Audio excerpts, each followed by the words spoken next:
चल. हरे नमः. धर्माचा जणू मूर्तिमान पुतळा धर्माचा जणू मूर्तिमान पुतळा भासे जना भूवरी भासे जना भुवरी दीक्षा देऊनि जो जगतिया दीक्षा देऊनि जो जगतिया बद्धास हो उद्धरी बद्धास हो उद्धरी वाणीने वदता भागवती कथा वाणीने वदता भागवती कथा व्यासा प्रती भासला व्यासा प्रती भासला तो हा गुरु श्री जनार्दन असा तो हा गुरु श्री जनार्दन असा पाटांगणी शोभला पाटांगणी शोभला सद्गुरुनाथ महाराज की जय. हरे नमः. नारदोवाच देवदेव नमस्तेस्तु भूतभावन पूर्वज तद्विद्या निह्यज्ञान मात्मतत्वनिदर्शनम. भगवान वेदव्यास वर्णन करून सांगू लागले आणि शुकाचार्य राजा परीक्षितीला सांगतात. सूत शौनकादिकांचा संवाद चालू आहे आणि या ठिकाणी ब्रह्मदेव आणि नारद यांचा संवाद या ठिकाणी सांगायला सुरुवात केलेली आहे. ब्रह्मदेवांनी नारदाला प्रश्न उपस्थित केला. ब्रह्मदेव आणि नारद यांच्या संवादातून सृष्टीची उत्पत्ती कशी झाली ती या ठिकाणी सांगायला सुरुवात करतात. नारदांनी ब्रह्मदेवाला सृष्टीच्या उत्पत्तीचं रहस्य या ठिकाणी विचारलेलं आहे. कराल मलकवत विश्वम विज्ञाना वसितंतव. भगवंताच्या हातामध्ये हे विश्व कसं आहे तर कराल मलकवत, ज्याप्रमाणे आपण हातामध्ये आवळा घेतला म्हणजे हा आवळा परिपूर्ण आपल्या हातामध्ये एक छोटासा आवळा सहज बसतो.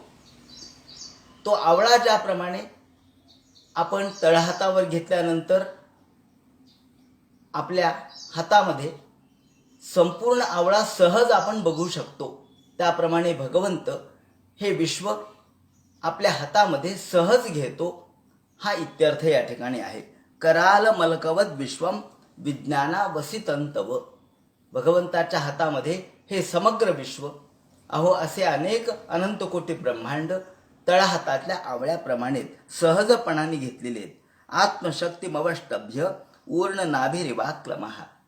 भगवान सगळ्या प्रकारच्या शक्ती आत्मसात करून आत्मशक्ती मवष्टभ्य समग्र शक्ती आत्मसात करून त्याचा आपल्या स्वतःमध्ये समग्र शक्तीचा संचय करून भगवान हे विश्व निर्माण करतो. ज्याप्रमाणे ऊर्ण नाभी नावाचा एक किडा अर्थात कोष्टी, जो ज्याप्रमाणे आपल्या शरीरामधून एक तंतू बाहेर काढतो, तो तोंडामधून तंतू बाहेर काढतो, त्या तंतूवर खेळतो आणि तो तंतू नंतर पोटामध्ये घेतो, त्याप्रमाणे हा कोष्टी ज्याप्रमाणे आपल्याच पोटामधून एक लाळ बाहेर काढतो, एक तंतू बाहेर काढतो, त्या तंतूवर तो स्वतः क्रीडा करतो आणि नंतर तोच तंतू तो पोटात घेतो, त्याप्रमाणे भगवान ऊर्ण नाभी रिवाक्लमः,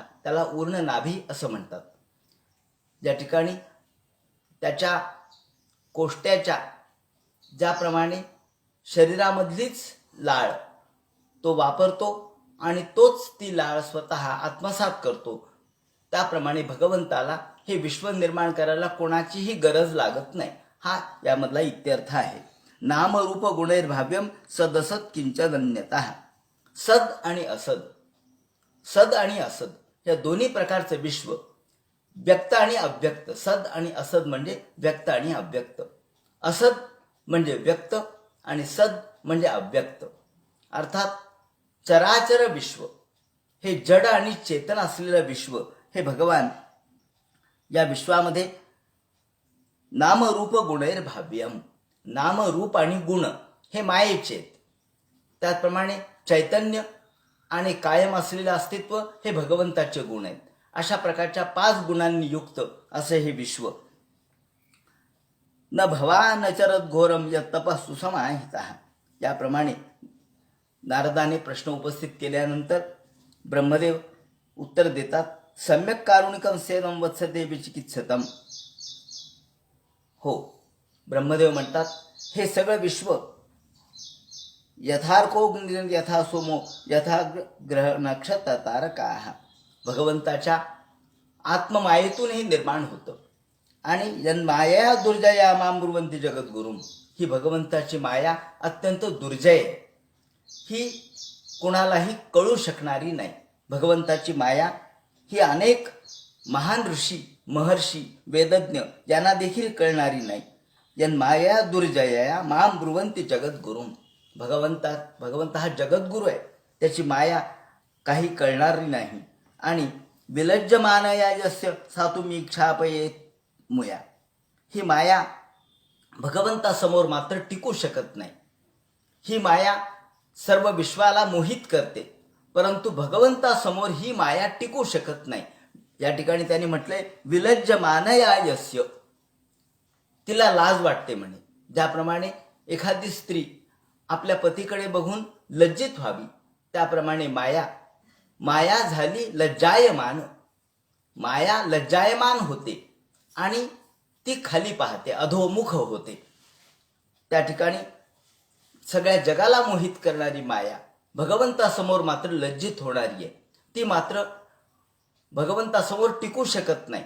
आणि म्हणून तिला भगवंताची माया आत्ममाया विमोहिता विकथन्ते ममाहमिति दुर्धिया, मोठमोठे विद्वान सुद्धा तिच्या पुढे फसतात, परंतु भगवंतासमोर मात्र ही माया विलज्जमान होते, ही माया लज्जित होते. नृत्यंती तव वीक्षणांगणगत कालस्वभावादिभिर, असं वर्णन तिचं केलेलं आहे. जी भगवंतासमोर नृत्य करते, नृत्यंती तव वीक्षणांगणगत कालस्वभावादिभिर.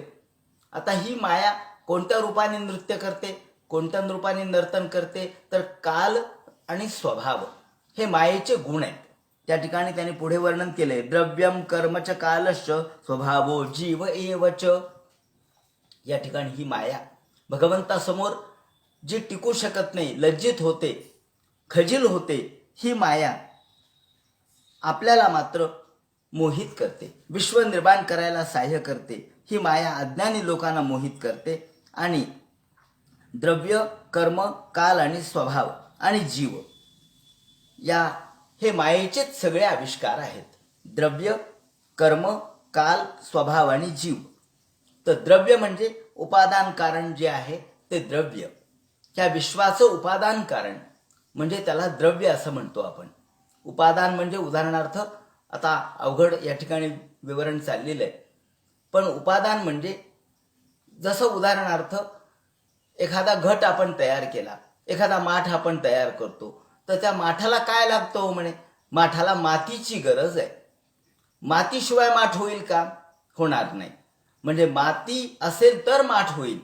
हां, कुंभार असेल तर माठ होईल, हे खरं आहे, पण कुंभार आहे नुसता परंतु मातीच जवळ नाही तर माठ होणार नाही. मग कुंभार कोणताही चालेल, हा कुंभार चालेल, नाही तर दुसरा कुंभार चालेल, तिसरा कुंभार चालेल, कुंभार कुठलाही चालेल, पण माती मात्र तीच पाहिजे. म्हणजे माती या ठिकाणी उपादान कारण आहे आणि कुंभार हा निमित्त कारण आहे. निमित्त कारण कोणतंही चालतं, निमित्त कुणी चालतं, पण उपादान मात्र तेच पाहिजे. माती असेल तरच घट निर्माण होईल. म्हणून द्रव्य म्हणजे उपादान कारण. या विश्वाचा उपादान कारण कोण आहे? या विश्वाचं उपादान या ठिकाणी ब्रह्म रूप हे विश्व असल्यामुळं, चैतन्यमय हे विश्व असल्यामुळं भगवान हा या विश्वाचं उपादान कारण आहे आणि भगवान हाच निमित्त कारण आहे. परंतु तो मायेला निमित्त करतो, मायेला प्रेरित करतो आणि विश्व निर्माण करतो. म्हणून द्रव्यम कर्मच कालश्च, द्रव्य म्हणजे उपादान कारण. काल, आता काल ही एक गोष्ट आहे. म्हणजे आता हे एक बारीक बारीक आपण समजून घेऊया, कारण हे तत्वज्ञानाचा विषय आहे. हा ब्रह्मदेवानी नारदाला सांगितलेला विषय आहे, तो इतका सोपा नाहीये. तो द्रव्य, द्रव्य म्हणजे उपादान कारण. बरं ठीक आहे, माती आहे, माती तयार आहे, पण काळ, काळ योग्य नाही. म्हणजे थांबा, उदाहरणार्थ आपण एखादं झाड लावलं, आंब्याचं झाड लावलं, आंब्याचं झाड लावल्याबरोबर आंबा येईल का? म्हणले नाही. का हो, त्याला थांबा ना हो थोडा काळ जाऊ द्या ना. आंबा मोठा होऊ द्या, 5 वर्ष होऊ द्या, 6 वर्ष होऊ द्या, 7 वर्ष होऊ द्या, मग त्याला तौर येऊ द्या. तौर आल्यानंतर आंबा येईल का? नाही. तौर आल्यानंतर एक कैऱ्या होऊ द्या. कैऱ्या झाल्यानंतर मग तो या ठिकाणी पिकेल आणि मग आंबा म्हणून रसमय होईल. म्हणजे जसा याला काळ जावा लागतो. काळ ही फार महत्वाची गोष्ट आहे. अनेकदा आपण म्हणतो की कालाय तस्मै नमः, काळाला नमस्कार असो. हळूहळू जोपर्यंत काळ आहे, एखादा काळ आपल्याला अनुकूल असतो त्यावेळेला एखादी कामं होतात. पण काल जर प्रतिकूल असेल तर कामं होत नाहीत. लोक म्हणतात थांबा थोडा, काळ प्रतिकूल आहे. आता काळाचे अनेक प्रकार आहेत. अर्थात काही वेळेला आपलं काम होत नाही. म्हणले साहेबाची बदली झाल्याशिवाय काम होणार नाही. साहेब तुमच्या विरोधात आहे हो, काय करावं. साहेबाची बदली झाली की काम होईल. म्हणजे काय? काळ. तुम्ही 3 वर्षाचा काळ वाट पहा, त्याची बदली झाली की काम होईल. तात्पर्य काय? उदाहरण सांगायचं यासाठी की काळाची प्रतीक्षा आपण करतो. पहिली लाट संपली, दुसरी लाट संपली, संपू द्या ना, थांबा जरा थोडं, दुसरी लाट संपू द्या. शेवटी आपण काळाचीच प्रतीक्षा करतो ना. लाट संपायची वेळ म्हणजे काळ संपला पाहिजे. काळ त्याचा जो बहर आहे, जो भरीचा काळ आहे, तो कमी झाला पाहिजे, तो ओसरला पाहिजे. काळ उत्पन्न होतो, काळ थांबतो आणि काळ नष्ट होतो. तेव्हा काळाचे हे गुण आहेत. उत्पत्ती, स्थिती आणि लय हे प्रत्येक काळाला अवलंबून आहे. सकाळ, दुपार आणि संध्याकाळ प्रत्येक गोष्टीला आहेच आहे. उत्पत्ती एखाद्या गोष्टीची होते, काळ सुद्धा उत्पन्न होतो, काळ थांबतो. भर दुपारचा काळ आहे, थोडं थांबा, मग संध्याकाळ होईल. म्हणजे हळूहळू सूर्य कलेल, सावल्या लांब पडतील आणि संध्याकाळ होईल, मग तुमचं काम होईल. या ठिकाणी सांगायचं तात्पर्य असं की आपण जशी काळाची प्रतीक्षा करतो, जर काळ अनुकूल नसेल तर जसं काम होत नाही, आणि काळ अनुकूल आला तर ताबडतोब काम होतं. त्याप्रमाणे द्रव्यम, आधी द्रव्य पाहिजे. द्रव्य म्हणजे उपादान कारण पाहिजे. उपादान कारण जशी माती आहे, ही उपादान कारण आहे. पण मग ताबडतोब माठ तयार होईल का? नाही, त्याला थांबावं लागेल ना. ती माती भिजवावी लागेल, ती माती ओली करावी लागेल, ती चांगल्या पद्धतीचा तिचा लगदा तयार करावा लागेल. मग याला वेळ लागेल, म्हणजे काळ. मग द्रव्यम कर्मच कालश्च, द्रव्य कर्म. त्याप्रमाणे कर्म म्हणजे आपण जे कर्म करतो. उदाहरणार्थ हा घट तयार करण्याचं कर्म आहे, हे कर्म आहे, ते कार्य आहे. मग आधी द्रव्य पाहिजे, मग कर्म करणारा कुंभार पाहिजे, नंतर काळ अनुकूल पाहिजे, नंतर स्वभावो जीव एवच. तर स्वभाव म्हणजे काय? स्वभाव म्हणजे परिणामाचा हेतू. स्वभाव म्हणजे परिणाम हेतू.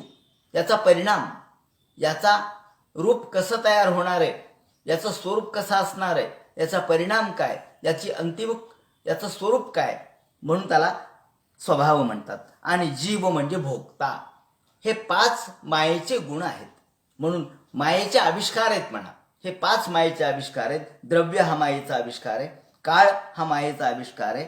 तो क्षोभकारकता, उत्पन्न होणे, क्षोभ निर्माण होणे. स्वभाव म्हणजे परिणाम हेतू आणि जीव म्हणजे भोक्ता. याप्रमाणे द्रव्यम कर्मच कालश्च स्वभावो जीव एवच, एवढे सगळे मायेचे आविष्कार आहेत. आणि वासुदेवात परो ब्रह्मन् न चान्योर्थोस्ति तत्वतः.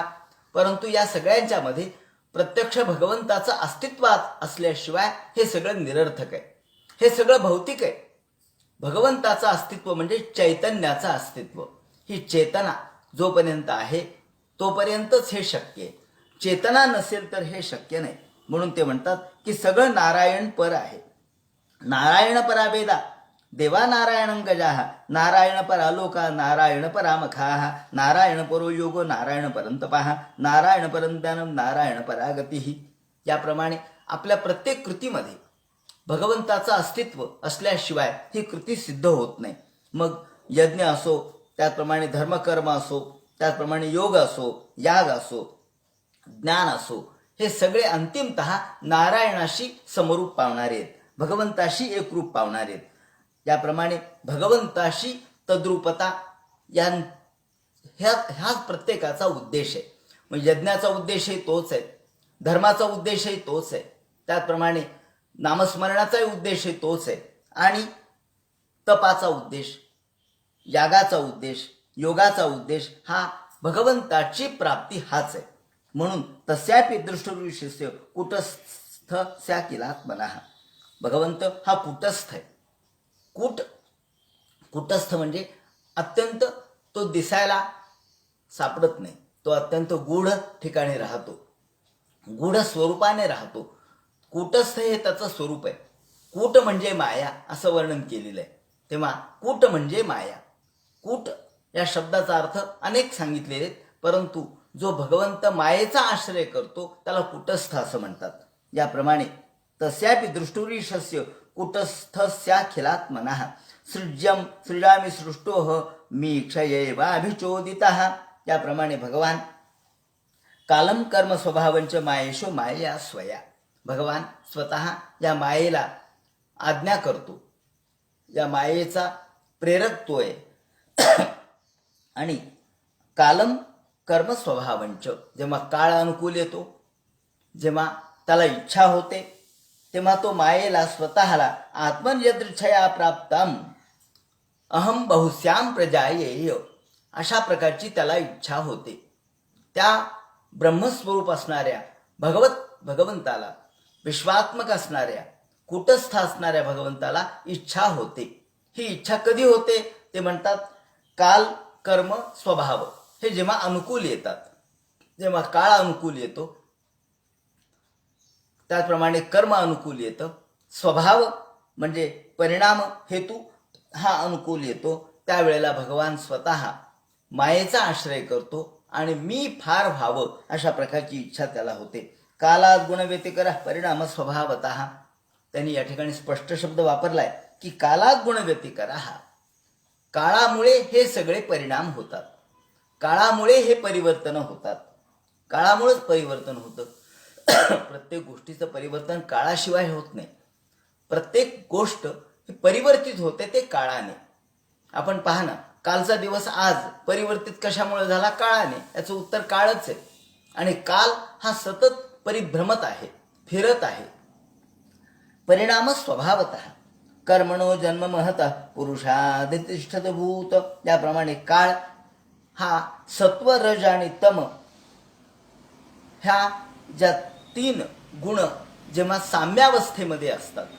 आता या ठिकाणी थोडंसं अवघड तत्वज्ञान आहे, परंतु सांगितलं पाहिजे की साम्यावस्था ही सर्वात, ज्या ठिकाणी भगवंताच्या मध्ये सर्व विश्व एकरूप झालेलं आहे, ज्याला आपण प्रलय अवस्था असं म्हणतो. प्रलयावस्थेमध्ये सर्व ब्रह्मांड भगवंताशी तद्रूप पावलंय, लीन झालंय. ती साम्यावस्था आहे. साम्य म्हणजे सर्व सात्म्य झालेलं आहे, यात काही कमी अधिक नाही, सगळे एकरूप झालंय, ती आधी साम्यावस्था. जेव्हा पाणी स्थिर आहे असं म्हणा, पाणी शांत आहे, पाणी स्थिर आहे, ही झाली साम्यावस्था. पण थोडं वारं आलं की आपोआप त्यात लाट निर्माण होते. ही लाट निर्माण झाली की हालचाल झाली, हालचाल झाली की पाणी डहुळलं, पाणी डहुळलं की खालचा भाग वरती आला, वरचा भाग खाली झाला. हे कसं झालं हो? ते म्हणले वाऱ्यामुळं. म्हणजे वारा कशामुळं आला? वारा कशामुळं आला? त्याचं उत्तर काळ. काळाने प्रेरणा दिली म्हणून झाडं हलले, झाडं हलल्यामुळं वारा हलला, वारा पाण्यामध्ये लाट रूपाने आपल्याला त्याचं प्रगटीकरण झालं. म्हणून अधिक काळ, सत्व, रज आणि तम ज्या तीन गुणांची जिथं साम्यावस्था असते, जिथे एकरूपत्व असतं, त्या एकरूप असणाऱ्या अवस्थेला काळामुळे कमी अधिकपणा येतो.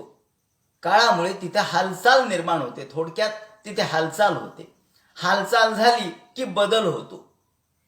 जेव्हा साम्यावस्था असते तेव्हा बदल नसतो, पण जेव्हा हालचाल होते तेव्हा बदल होतो. ही बदल झाला की त्यामध्ये कमी अधिकपणा आला की त्यातून आपोआपच महत्तत्व निर्माण होतं. म्हणजे लाट निर्माण झाली. उदाहरणार्थ पाण्यावर लाट निर्माण झाली आणि रजोगुण, तमोगुण आणि सत्वगुण यांच्या एकावस्थेमध्ये, साम्यावस्थेमध्ये काही बदल नसताना सगळे गुण समान अवस्थेत असतात. पण बदल झाला की तमोगुणाचा प्रभाव वाढतो, मग सत्वगुणाचा थोडा कमी होतो, रजोगुणाचा थोडा कमी होतो. रजोगुण, तमोगुण आणि सत्वगुण यामध्ये कमी अधिकपणा निर्माण झाला की आपोआपच महत्त्व निर्माण होतं. या महत्त्वातून तमोगुणाच्या आधिक्याने पंचमहाभूताची निर्मिती होते. ते म्हणतात, महतस्तु विकुर्वाणात रजसत्वोपबृंहितात तमः प्रधानस्तमभवत् द्रव्य ज्ञान क्रियात्मक. द्रव्य, ज्ञान आणि क्रिया या तीन गोष्टी यातून निर्माण होतात. द्रव्य म्हणजे पंचमहाभूत, ज्ञान म्हणजे सत्वगुण आणि क्रिया म्हणजे इंद्रियाची शक्ती. म्हणजे तमोगुणातून पंचमहाभूत निर्माण होतात, रजोगुणातून इंद्रियाच्या देवता निर्माण होतात आणि सत्वगुणातून मन वगैरे देवता निर्माण होतात. सत्वगुणातून मन निर्माण होतं. त्याचप्रमाणे तमोगुणातून पंचमहाभूत निर्माण होतात आणि क्रिया, या क्रियेचं म्हणजे ऐंद्रिय जे पंच कर्मेंद्रिय आहेत हे सगळे या सत्वगुण, तमोगुण आणि रजोगुण या तीन गुणांच्या परस्पर संबंधातून हे निर्माण होतात. सोहंकार इति प्रोक्तो, आणि पहिल्यांदा तमोगुणातून आधी अहंकार निर्माण होतो, महत्त्व निर्माण होतं. महत्त्वातून अहंकार निर्माण होतो. हा तमप्रधान आहे. हा अहंकार तमप्रधान असल्यामुळं त्याच्यातून समभूत त्रिधा, त्यातून तीन गोष्टी निर्माण होतात. या अहंकारातून द्रव्यशक्ती, क्रियाशक्ती आणि ज्ञानशक्ती ह्या तीन शक्ती त्यातून निर्माण होतात. द्रव्यशक्ती ही पंचमहाभूत निर्माण करते, क्रियाशक्ती ही इंद्रिय देवता निर्माण करते आणि ज्ञानशक्ती अंतःकरणादी जे देवता आहेत, मन वगैरे देवता आहेत त्या निर्माण करतात. तामस अहंकारातून आकाश निर्माण होतं. आता हळूहळू निर्मिती कशी होते हे ते सांगायला सुरुवात करतात. ही अत्यंत सूक्ष्म गोष्ट आहे, जी अत्यंत आपल्या बुद्धीच्या पलीकडची आहे. परंतु ब्रह्मदेवानी नारदाला हे सांगितलंय. द्रव्यशक्ती, क्रियाशक्ती, ज्ञानशक्ती रीती प्रभो. याप्रमाणे द्रव्यशक्ती, क्रियाशक्ती आणि ज्ञानशक्ती. द्रव्यशक्ती तमोगुणातून, क्रियाशक्ती रजोगुणातून आणि ज्ञानशक्ती ही सत्वगुणातून निर्माण होते. तामसादपि भूतादेर.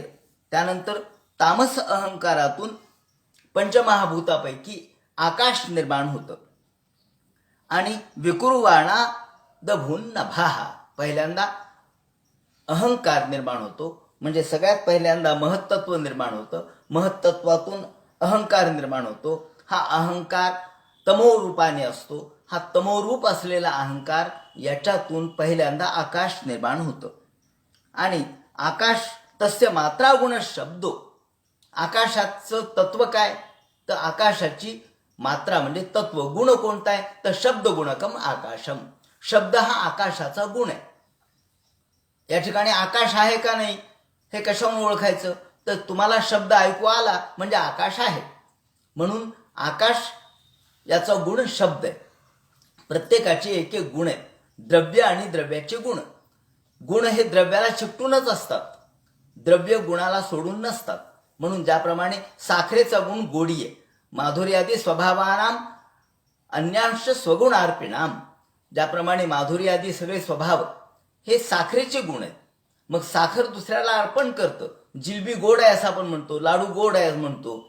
लाडू गोड झाला, जिलबी गोड झाली, बासुंदी गोड झाली. पण गोड कशामुळे झाली, तर साखरेच्या गुणामुळे झाली. साखरेने आपले गुण तिच्यामध्ये समर्पित केले. म्हणून माधुर्यादी स्वभावानाम अन्यांश स्वगुणार्पिणाम. त्याप्रमाणे गुण प्रत्येकाच्या द्रव्यामध्ये असतात. हे द्रव्य कोणतं आहे, हे द्रव्य आहे आकाश. आकाशाचा शब्द हा गुण आहे. शब्द गुणकम आकाशम. आणि या शब्द गुणाच्या द्वारे आकाशाचं लिंग म्हणजे स्वरूप आपल्याला कळतं. हे इथं आकाश आहे.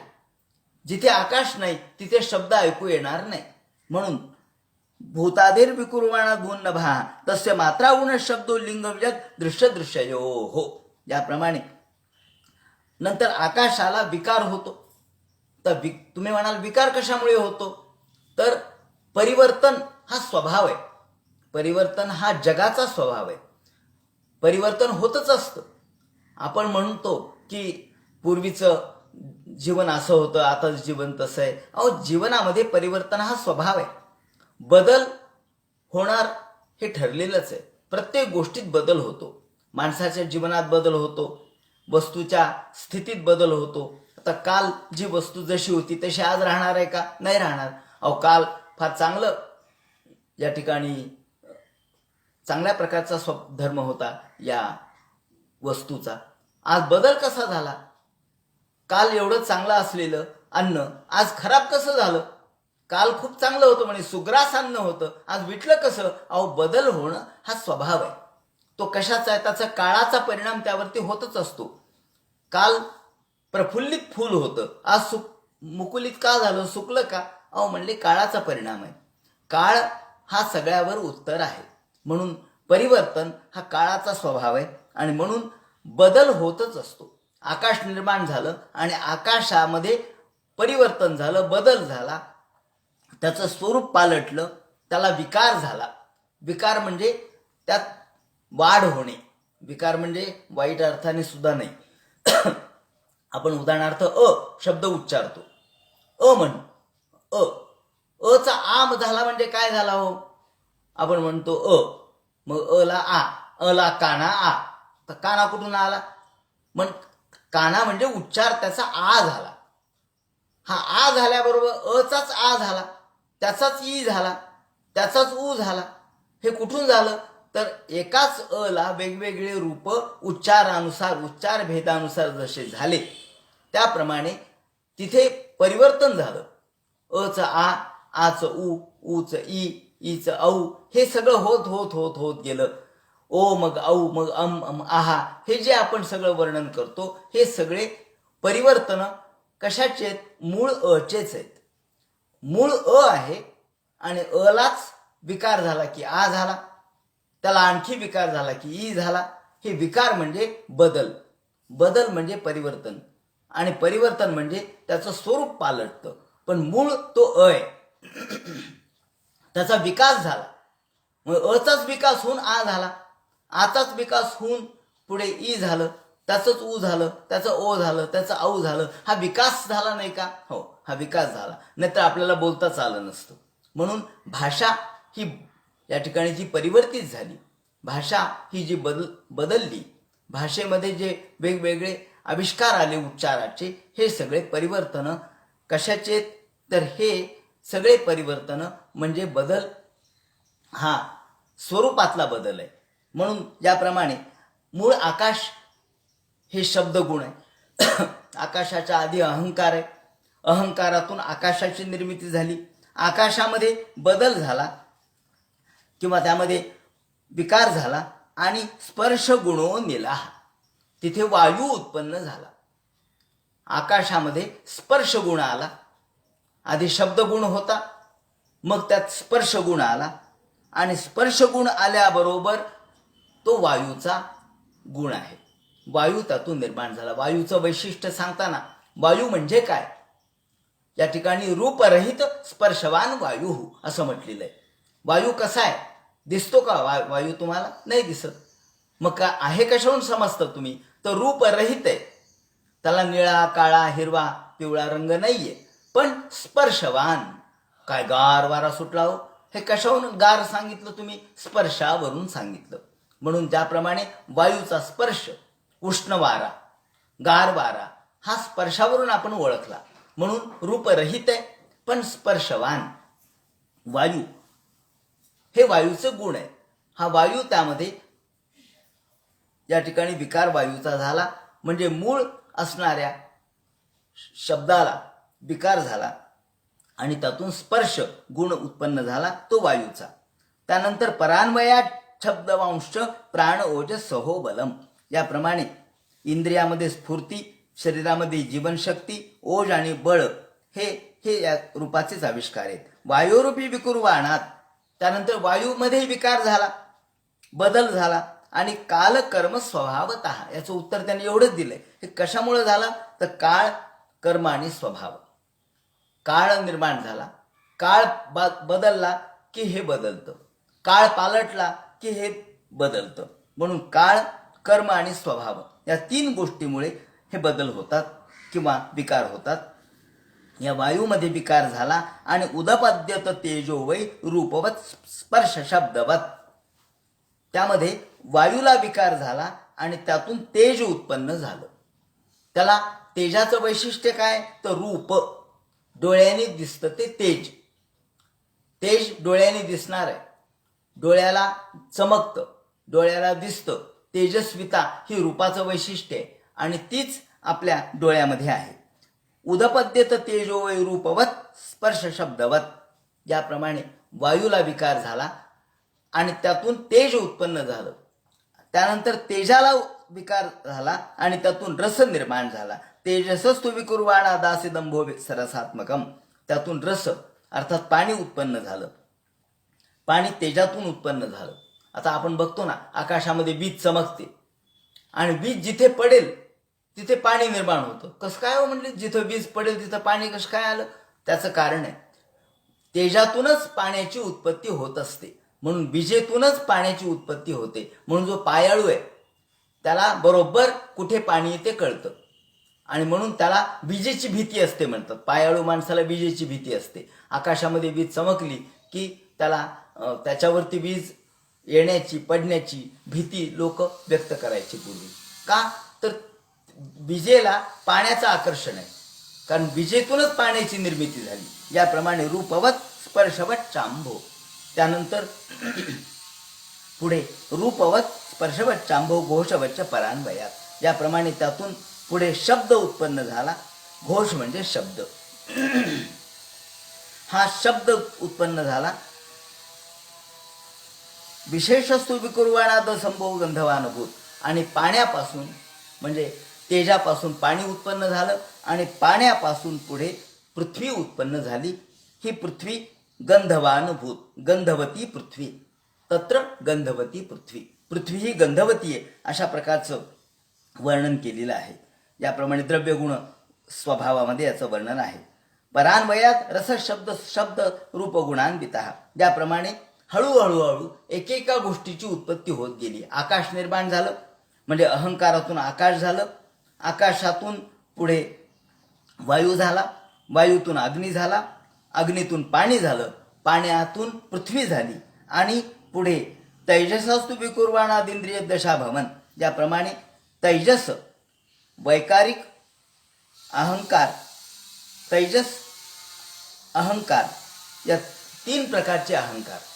जसं 3 प्रकारचे आपण अहंकार बघितले, एक सत्व, रज आणि तम, त्याप्रमाणे 3 प्रकारचे अहंकार सुद्धा आहेत. त्यामध्ये शब्द, स्पर्श, रूप, रस असे 4 गुण पृथ्वीमध्ये विद्यमान आहेत. त्यानंतर वैकारिक अहंकारामधून मनाची उत्पत्ती झाली आणि इंद्रियांच्या देवता उत्पन्न झाल्या. दिशा, वायू, सूर्य, वरुण, अश्विनी कुमार, अग्नी, इंद्र, विष्णू, मित्र ह्या देवता उत्पन्न झाल्या आणि 5 ज्ञानेंद्रिय आणि 5 कर्मेंद्रिय त्यातून उत्पन्न झाले.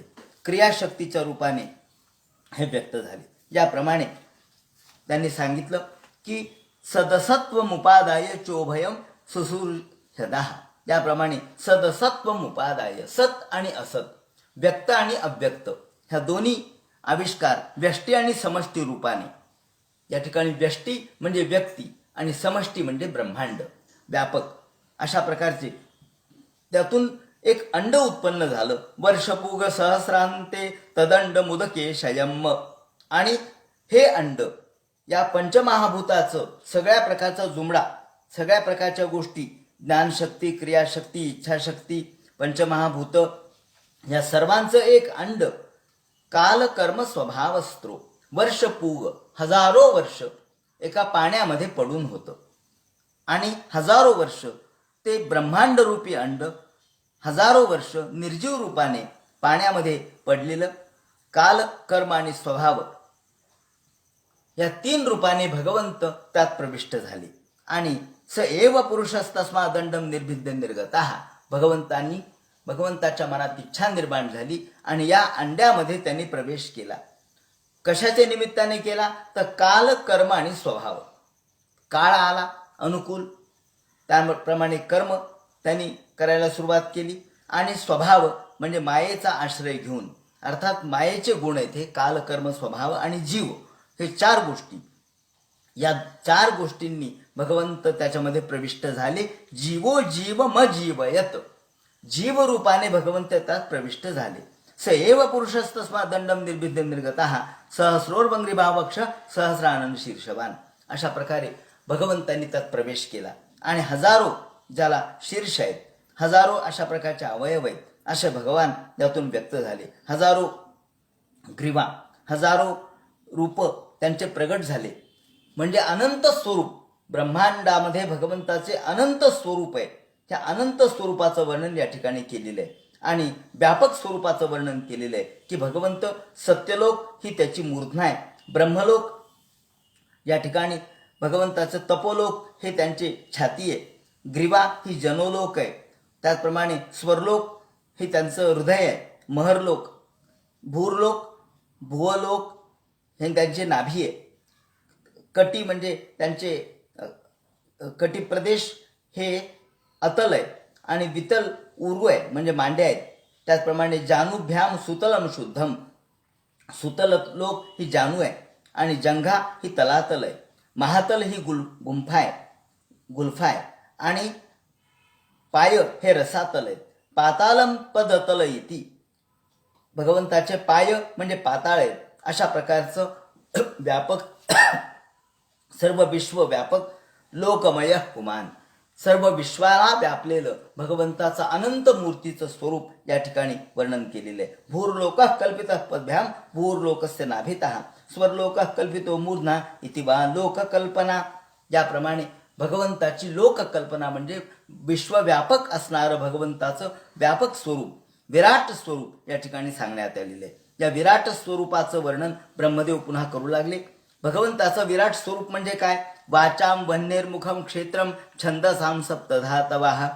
भगवंत हा कसा आहे तर वाचा वन्येर्मुखम, भगवंताच्या वाणीमध्ये अग्नी आहे. अग्नी ही भगवंताची वाणी म्हणजे मुख आहे.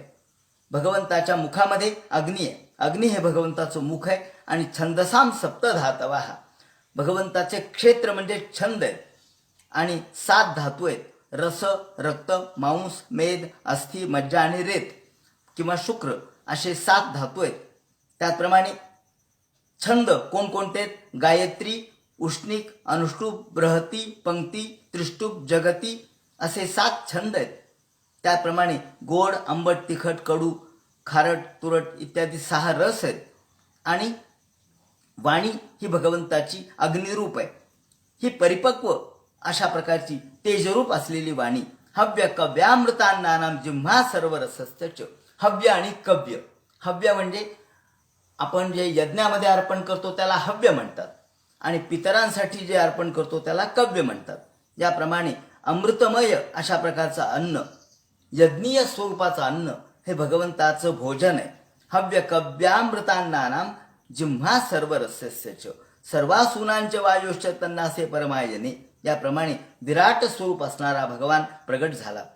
ज्यांच्या पासून सर्व विश्व निर्माण झालं, त्यांच्या नासछिद्रापासून प्राण, अपान, व्यान, उदान आणि समान हे 5 वायू ज्यांच्या नाकातून निर्माण झाले. रूपाणाम तेजसाम चक्षुर, रूप हे ज्यांच्या डोळ्यातून निर्माण झालं आणि दिशा ज्यांच्या कर्णातून म्हणजे कानातून ज्यांच्या दिशा निर्माण झाल्या. त्याचप्रमाणे केश श्मश्रू नखान्यस्य शिलालोहाभ्र विद्युताम, भगवंताच्या नखांमधून केश श्मश्रू नखान्यस्य, भगवंताचे नख, त्याचप्रमाणे त्यांचे केस हे काय आहे तर त्यांच्या त्वचेपासून हे सगळं निघालेलं यज्ञ स्पर्श वायू हे त्यातून निघालेले आहेत. त्याचप्रमाणे अपाम वीर्यस्य सर्गस्य पर्जन्यस्य प्रजापते, हे भगवान भूलोक स्वरलोक हे तिन्ही लोकांचा आश्रय असलेले अपाम वीर्यस्य सर्गस्य पर्जन्यस्य प्रजापते हे पुंसशिष्ण उपस्थस्तु प्रजानंदा निर्मृते, हे भगवान विराट स्वरूपाचे आणि लिंग, जल, वीर्य, सृष्टी, मेघ, प्रजापती यांचे आधार आहेत. आणि या भगवंताच्या नाड्या म्हणजे नद्या आहेत. उदरम विदितम पुंसम हृदयम मनसा पदम, भगवंताचं हृदय म्हणजे या मनाची जन्मभूमी आहे. म्हणून चंद्रमा मनसो जाता चक्षो सूर्यो अजायता असं आपण म्हणतो. भगवंताच्या पासून हे विश्व निर्माण झालं. ज्यांच्या मनापासून चंद्र निर्माण झाला, त्याचप्रमाणे डोळ्यापासून सूर्य निर्माण झाला. विज्ञानस्य सत्वस्य परमया परायणम, चित्तापासून विज्ञान निर्माण झालं. पुरुष एवेदम सर्व यद्भूत भव्यम, ज्यांच्यापासून सगळं हे भूत भव्य भवत प्रभू आपण म्हणतो विष्णू सहस्रनामामध्ये. भूत भव्य भवत प्रभू, भूतकृत भूतभृत भावो भूतात्मा भूत भावना, हे सगळं विश्व भगवंतापासून निर्माण झालं. पितर असो, सिद्ध असो, विद्याधर असो, त्याप्रमाणे ग्रह नक्षत्र तारका भगवंताच्या पासून निर्माण झाल्या. आणि सर्व पुरुष एवेदम भूतम भव्यम भवच्च यत्, त्याप्रमाणे सर्व भगवंताच्याच स्वरूपाचाच आविष्कार आहेत. आणि महिमैष तो ब्रह्मन पुरुष दुरत्यय, भगवंताच्या पादोस्य विश्वाभूतानी त्रिपादस्यामृतं दिवी, सर्व विश्व भगवंताने व्याप्त केलेलं आहे. आणि पादस्त्रयो बहिर्चासन्न प्रजानांचे आश्रमाः, भगवंत सर्वत्र व्यापक आहे, सर्व तिन्ही लोकांमध्ये वास करणार आहे. ब्रह्मचारी, वानप्रस्थ, संन्यासी यांची निर्मिती त्याच्यापासून झाली. आणि सर्व विश्वामध्ये व्याप्त असून सुद्धा तो विश्वापासून दूर आहे. ब्रह्मांडाचे जे 7 आवरण आहेत, त्या आवरणाचं वर्णन त्यांनी केलं की पृथ्वीचं आवरण, त्याच्यापेक्षा 10 पट जळाचं आवरण, त्याच्यापेक्षा 10 पट अग्नीचं, त्याच्यापेक्षा 10 पट वायूचं, त्याच्यापेक्षा 10 पट आकाशाचं, आणि आकाशाच्या 10 पट अहंकाराचं आवरण, अहंकारापेक्षा 10 पट महत्त्वाचं आवरण, आणि महत्त्वापासून पेक्षाही 10 पट मूल प्रकृतीचं आवरण. आणि ही मूल प्रकृती भगवंताच्या एका पायामध्ये आहे. एक पाय, एक अंश आहे भगवंताचा. असा हा भगवंताचं महत्त्व या ठिकाणी प्रगट केलेलं आहे. म्हणून म्हणतात अत्यतिष्ठत दशांगुलम, सर्व विश्व व्यापक असून भगवान 10 अंगुळ उरला, तसा तो 10 अंगुळे उरला असं आपण म्हणतो. ज्याप्रमाणे भगवंताच्या या इथे समृद्ध संभारा पुरुषावयव यज्ञेन यज्ञ, भगवंताचं यज्ञ रूपाने वर्णन केलेलं आहे. ओम यज्ञेन यज्ञ म यजंत देवास्तानि धर्माणि प्रथमान्यासन, ज्या भगवंताचं यज्ञ रूपाने वर्णन केलेलं आहे. पुरुष सूक्त रूपाने त्याचं या ठिकाणी वर्णन करण्यात आलेलं आहे. तमेव पुरुषम यज्ञम तेनेवाय यजमीश्वरम, त्या भगवंताला यजन यज्ञाच्या निमित्ताने केलं जातं. आणि क्रतुभिर्विभूम, यज्ञाने तो प्रसन्न होतो, म्हणून तो यज्ञरूप आहे. यज्ञकृत, आपण यज्ञभृत असंही म्हणतो. तो यज्ञकृत आहे, तो यज्ञभृत आहे, आणि तो सर्व यज्ञरूप आहे.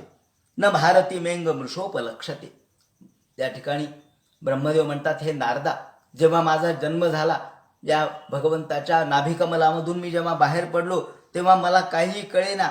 मी इकडे तिकडे बघू लागलो आणि मी भगवंताची प्रार्थना केली. नान्यत भगवतः किंचित भाव्यम सद सदात्मकम, सद आणि असद, व्यक्त आणि अव्यक्त, ह्या दोन्ही रूपाकडे, व्यक्त आणि अव्यक्त, सद आणि असद, म्हणजेच जे कारण रूपाने असलेलं ब्रह्म आणि कार्य रूपाने असलेलं ब्रह्म.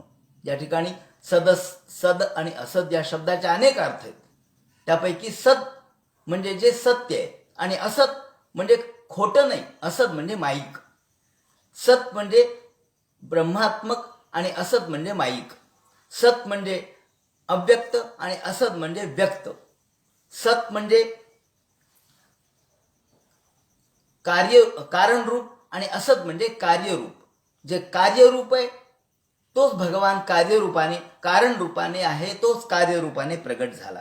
म्हणून नान्यत भगवतः किंचित भाव्यम सद सदात्मकम, आणि मला काहीच कळेना. भगवंताचं हे व्यापक स्वरूप मी पाहिलं, हजारो रूप दिसले, त्याचे हजारो नाड्या दिसल्या, आणि भगवंताच्या व्यापक स्वरूपाकडे बघून मी चक्रावून गेलो. न भारती मेंग मृषोपलक्षते न वै कचिन क्वचिन मे मनसो मृषागती न मे ऋषिकाणी पत्यंत सत्पथे जन्मे हृदोत्कोंट्य बता धृतो हरिही. आणि मग मी प्रार्थना केली, हे देवा, या ठिकाणी न भारती मेंग मृषोपलक्षते, या ठिकाणी ज्याप्रमाणे आपण एखादी गोष्ट आपल्याला करायची असली म्हणजे आपण सत्व आपलं पणाला लावतो, त्याप्रमाणे इथे ब्रह्मदेवाने आपलं सत्व पणाला लावलं. त्याने असं म्हटलं की माझी भारती म्हणजे माझी भाषा, माझी वाणी ही दुसरीकडे जाणार नाही. मृषोपलक्षते, माझी वाणी दुसरं काही वर्णन करणार नाही. मृषा म्हणजे खोटी गोष्ट सांगणार नाही.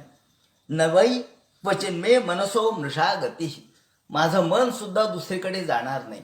माझं मन सुद्धा इतरत्र दुसरीकडे कुठेही जाणार नाही. का तर नमे ऋषिका आणि पतंत सत्पथे, माझे ऋषिक म्हणजे इंद्रिय, माझे इंद्रिय सुद्धा इतर ठिकाणी जाणार नाहीत. अशा प्रकारची सत्यवाणी, अशा प्रकारची सत्यक्रिया त्यांनी केली. याला सत्यक्रिया म्हणतात. सत्यक्रिया म्हणजे एखादी जर सत्य गोष्ट आपल्याला सिद्ध करायची असली तर काही वेळेला संत म्हणतात ना की जर असं होणार असेल तर असं होईल. तेव्हा जर तर अशी भाषा वापरतात की जर मी आतापर्यंत खोटं बोललो नसेल तर हे सत्य होईल असं जेव्हा म्हटलं जातं तेव्हा आपली सर्व प्रकारची जी सत्वशक्ती ती पणाला लागते. त्याप्रमाणे इथे ही सत्वशक्ती जी ब्रह्मदेवाची आहे ती पणाला लावून ते म्हणतात की माझी वाणी इतरत्र जाणार नाही. त्याप्रमाणे माझ्या मनाला दुसरी चुकीच्या मार्गाला माझं मन जाणार नाही आणि माझी इंद्रिय देखील असत पथाला जाणार नाहीत, चुकीच्या मार्गाला जाणार नाहीत. त्याचं कारण यन्मे हृदोत्कंठवता धृतो हरिही, मी भगवंताला माझ्या कंठाशी धारण केलेलं आहे. मी माझ्या भगवंताला माझ्या हृदयस्थ धारण केलेलं आहे. हृदयोत्कंठवता, भगवंत हा माझ्या हृदयाशी उत्कंठायुक्त अंतःकरणाने बसलेला आहे. मग जर देवच माझ्याजवळ बसलेला असेल तर माझे इंद्रिय दुसरीकडे कसे जातील, माझं मन दुसरीकडे कसं जाईल, त्याचप्रमाणे माझी वाणी दुसरीकडे कशी जाईल, जाणारच नाही. यन्मे हृदयोत्कंठवता धृतो हरिही सोहम समामनाय मयस्तपो मया, इथे समामनाय शब्द वापरलाय. अथ समामनाय समामनातः, आपल्या वेदामध्ये आपण म्हणतो ना समामनाय समामनातः मय रसत जभन लग संमितम गौहोग्मा पंचसंवत्सरमयम. या ठिकाणी समामनातः म्हणजे याचं मी समामनाय केला. या सर्वाचं मी सर्व प्रकारच्या गोष्टी माझ्या ज्या समोर होत्या त्या सर्वांना मी तपस्यारूपी पद्धतीने एकत्रित केलं आणि मी नमस्कार केला. सोहम समामनाय मयस्तपो मयः, मी नमस्कार केला आणि त्या सर्वांचा समामनाय करून त्या सर्वांचा समन्वय घडून आणून, म्हणजे आत्तापर्यंत जे मी विश्व निर्माण केलं होतं त्याचा मी विचार केला आणि जे जे आत्तापर्यंत पूर्वी घडत गेलेलं आहे त्याचं चिंतन केलं. समामनाय म्हणजे चिंतन करून सर्वाचा समन्वय घडून आणला आणि निष्ठापूर्वक योगपूर्वक अनुष्ठान केलं. आणि आस्थाय योगम निपुणम समाहित म्हणजे मनाची समाहित स्थिती, मनाची शांत स्थिती, मनाची समाधी अवस्था. आणि मनाची समाधी अवस्थेने, मनाच्या शांत स्थितीने नतोस्म्यहम तच्चरणम समीयुषाम भवच्छिदम स्वस्तेन सुमंगलम, ज्या भगवंताला मी नमस्कार केला, भवच्छिदम स्वस्तेन सुमंगलम, जो भगवान महादेव ज्याचं वर्णन करतात, महादेव ज्याला नमस्कार करतात, भगवंत महादेव देखील ज्याचं स्वरूप सत्य स्वरूप जाणू शकत नाहीत. यथा नभस्वांत मथा परे कुतः, प्रत्यक्ष वामदेव असो महादेव असो हे देखील भगवंताचं स्वरूप जाणू शकत नाहीत. त्या भगवंताला मी नमस्कार केला. हा भगवंत कसा आहे, सत्यम पूर्ण मनाद्यंतम निर्गुणम नित्यम अद्वयम. हा भगवान सत्य आहे, पूर्ण आहे आणि अनाद्यंत आहे. आद्य आहे, त्याचा अंत लागत नाही. तो सत्यम श्रुतीने वर्णले, या ठिकाणी श्रुतीने वर्णन केल्याप्रमाणे सत्यमनाद्यंतम, भगवान हा सत्य रूप आहे, तो आद्य रूप आहे, तो अनंत रूप आहे आणि निर्गुण आहे. त्याचप्रमाणे विशुद्धम केवलम ज्ञानम प्रत्यक्ष सम्यक अवस्थितम, भगवान शुद्ध बुद्ध मुक्त अशा प्रकारचा केवल ज्ञान स्वरूपाचा आहे.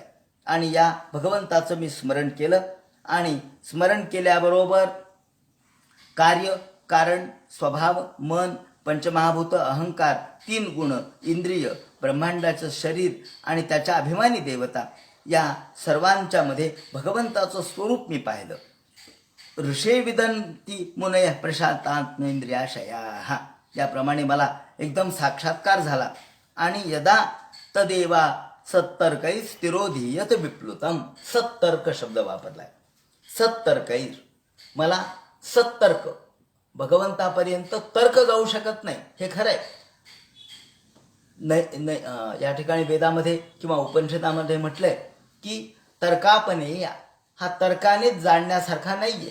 कठोपनिषदात म्हटलंय न तर्कापने भगवान हा तर्काने जाणण्यासारखा नाही, हे खरंय. पण कुतर्क तिथे जाऊ शकत नाही, पण सत्तर्क मात्र जातो. सत्तर्क म्हणजे योग्य पद्धतीने भगवंताचा केलेला विचार. म्हणून सत्तर्क वादू पद्म करू वरदू धर्म प्रतिष्ठातू सिद्धू अभय हस्तू असं माऊलींनी म्हटलंय.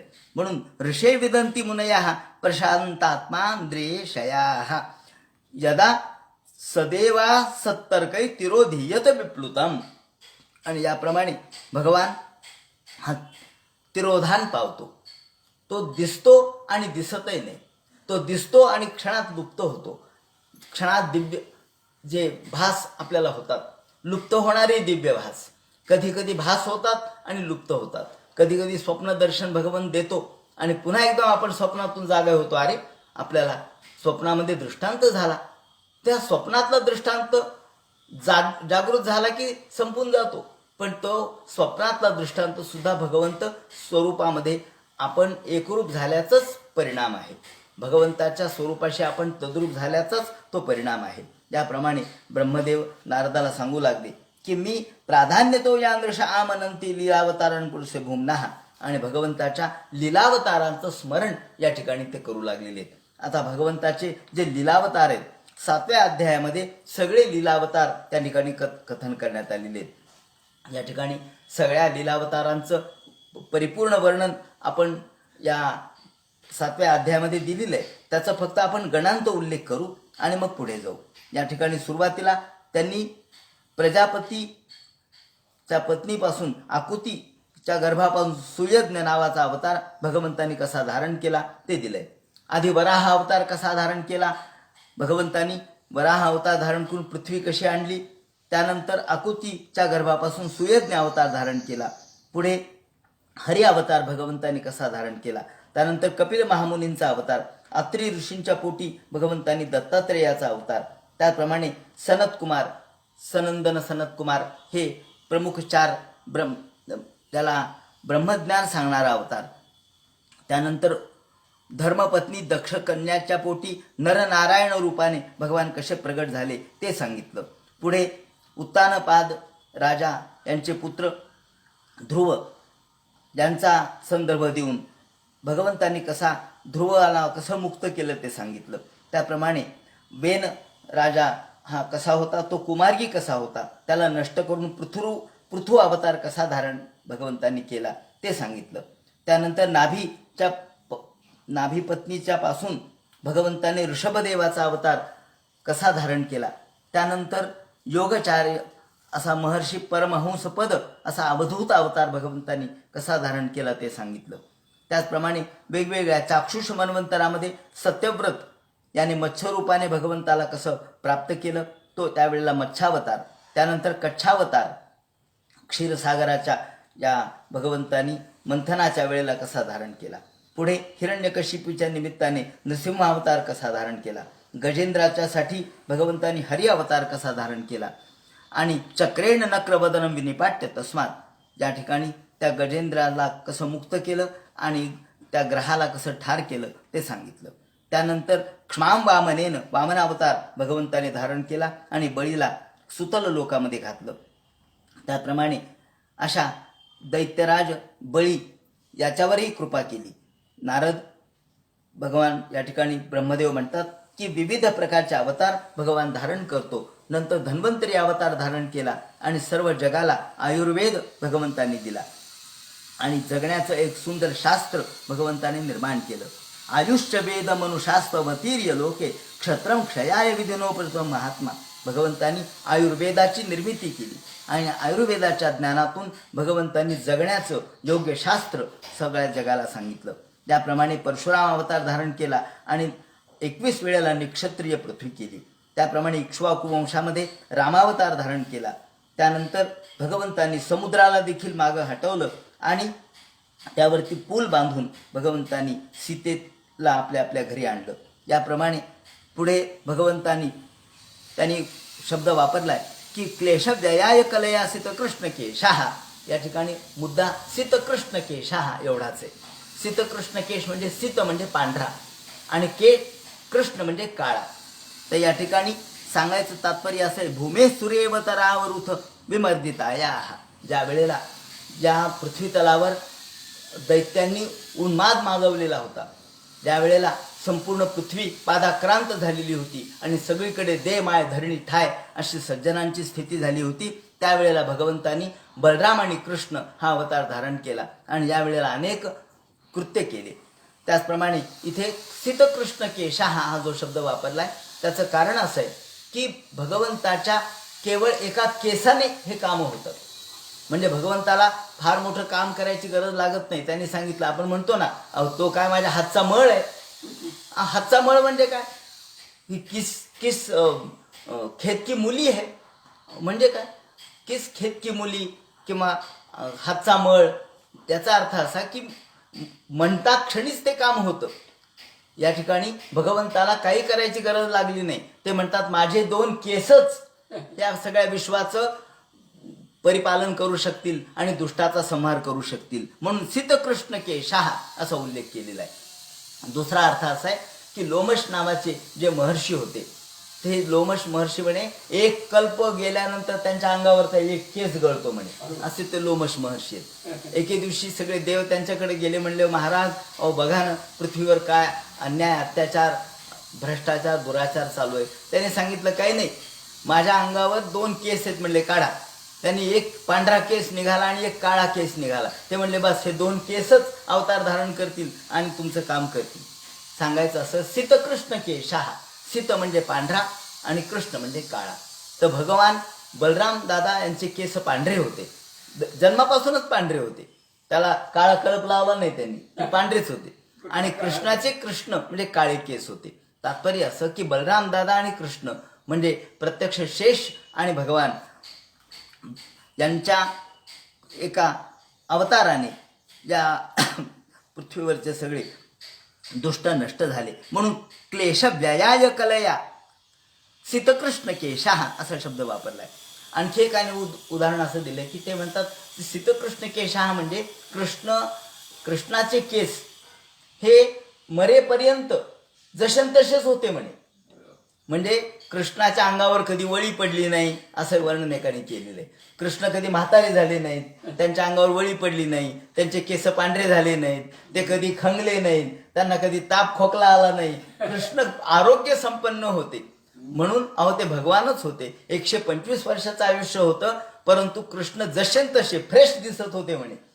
म्हणजे कृष्णाचं वैभव असं होतं की कृष्ण नेहमी तरुण होते, यौवनामध्येच होते, असं एकाने वर्णन केलेलं आहे. असो, ज्याप्रमाणे श्रीकृष्णाने ज्या वेळेला अनेक या ठिकाणी कार्य केले, गोकुळामध्ये कार्य केलं, त्याप्रमाणे कुवलयापीठ सारख्या हत्ती मारला, कंसाला मारलं, त्याचप्रमाणे रुक्मिणीशी विवाह केला, वेगवेगळ्या दुष्टांना मारलं, शिशुपाल वक्रदंत यांना ठार केलं आणि शेवटी भगवंतांनी या धर्माचं राज्य स्थापन केलं. अशा पद्धतीने या 7व्या अध्यायामध्ये संपूर्ण भगवंताची ही जी वेगवेगळ्या अवतार कथा आहेत त्या या ठिकाणी कथन करण्यात आलेल्या आहेत. यानंतर आता उद्याच्या चिंतनामध्ये 8व्या या दुसऱ्या स्कंधामधला 8वा अध्याय आपण बघू आणि ज्यामध्ये राजांनी जे विविध प्रश्न विचारलेत आणि 8व्या आणि 9व्या अध्यायामध्ये प्रामुख्याने 9व्या अध्यायामध्ये चतुश्लोकी भागवत आलेलं आहे. तेव्हा उद्याच्या चिंतनामध्ये आपण चतुश्लोकी भागवताचं विवरण करूया, जे प्रत्यक्ष ब्रह्मदेवांनी नारदाला सांगितलं. त्या चतुश्लोकी भागवताचं विवरण उद्याच्या चिंतनामध्ये होईल. हरे नमः. पुंडली कवरदे हर विठ्ठल, सीताकांत स्वर्ण जय जय राम, पार्वती पते हर हर महादेव, श्रीमज्जनार्दन गुरुमूर्तये नमः. हरे राम हरे